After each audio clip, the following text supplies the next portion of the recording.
When Texas Attorney General Ken Paxton announced he would challenge John Cornyn in the Republican primary for U.S. Senate, it created an opening for his job. Now the election to replace Paxton is heating up. So far on the Republican side, 2 state senators have launched campaigns for Attorney General. Galveston Republican Mays Middleton is president of an oil company. He pledged to fund his campaign with $10 million of his own money. And Houston Republican Joan Huffman is a former state prosecutor who also served as a district court judge.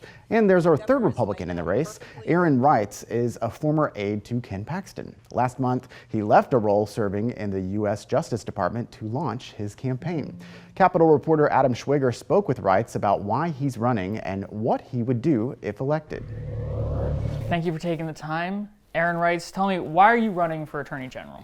Well, look, I think that Texans deserve to have what President Trump called me when he brought me into the Justice Department as their next AG, and that is a true MAGA attorney and a warrior for the Constitution.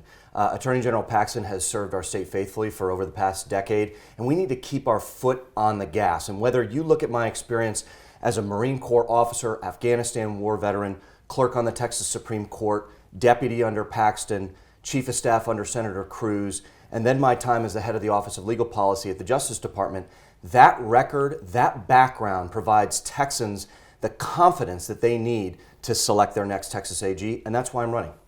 Speaking of Paxton, you've kind of described your candidacy as a transition from the Paxton administration to what would be your administration to keep that continuing. What are some of the favorite things that Attorney General Paxton has done during his tenure? Well, when I served as Attorney General Paxton's deputy, he routinely referred to me as his offensive coordinator. And the work that we did together spanned the entire portfolio of major legal issues that Texans care about, whether it's border security, big tech, election integrity, protecting our kids against some of the radical agendas, parental rights, education freedom.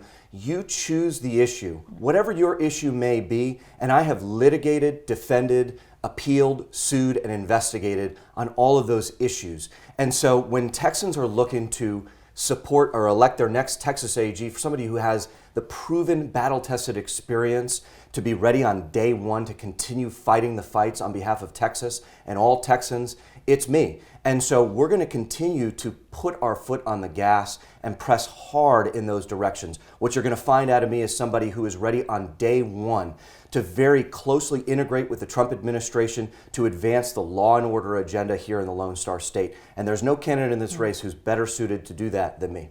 You mentioned battle-tested. You're running right now in the primary against 2 sitting state senators. They've been on ballots before. Senator Joan Huffman, one of the longest tenured members of the Texas Senate. One of their critiques might be that you don't have enough experience. What would your response to that be? Yeah, look, I think that that is a loser critique. Anybody who's saying that somebody needs to get in line and wait several more decades for the right time is really just an excuse for saying, hey, it's my turn to run for this office. This is my office. I've waited long enough for it. I think that is the sort of low energy mentality and approach that State Senator Joan Huffman and Mays Middleton are going to bring to this race. I think that if you put our records next to each other and you compare them all, and you want somebody who is ready on day one to serve as a state's top lawyer, my record, I think, beats theirs and any other candidate. Again, when you look at my record, litigating, investigating, suing, defending, and appealing on all of the major issues from the perspective of this executive branch legal role, I think my record beats theirs every single day. Speaking of being ready on day one, what would that day one, those first 100 days, those first 6 months look like under the Aaron Wrights as Attorney General regime? Yeah, so I think that the first 2 years are going to be characterized by very deep integration with the Trump administration, okay?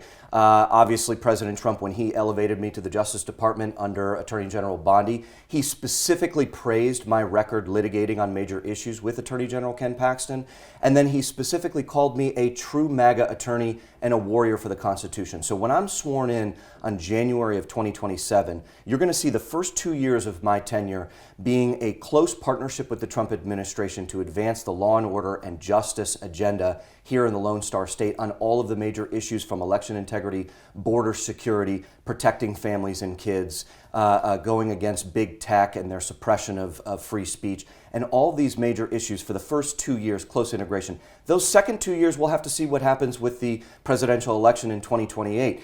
If the White House is retained by Republicans, you're going to see ongoing partnership with a Republican administration to advance law and order here. If you see a changing of the guard, you're going to see what I did for my 3 years under Attorney General Paxton, and that is suing the federal government under Democratic control to ensure that Texas liberty is protected here at home. There's more from our interview with Wrights right now on our website. He also shared his thoughts on the lawsuit that ended the Texas DREAM Act and how he sees the role of the AG's office in the debate over whether to ban THC products in Texas. Just look for the video link in this week's State of Texas story. This is huge. To me, I mean, it's almost like I'm taking a breath of fresh air. Texas is taking a new approach to make it harder for people making fake paper license plates, but our investigation found the change comes with new challenges for law enforcement.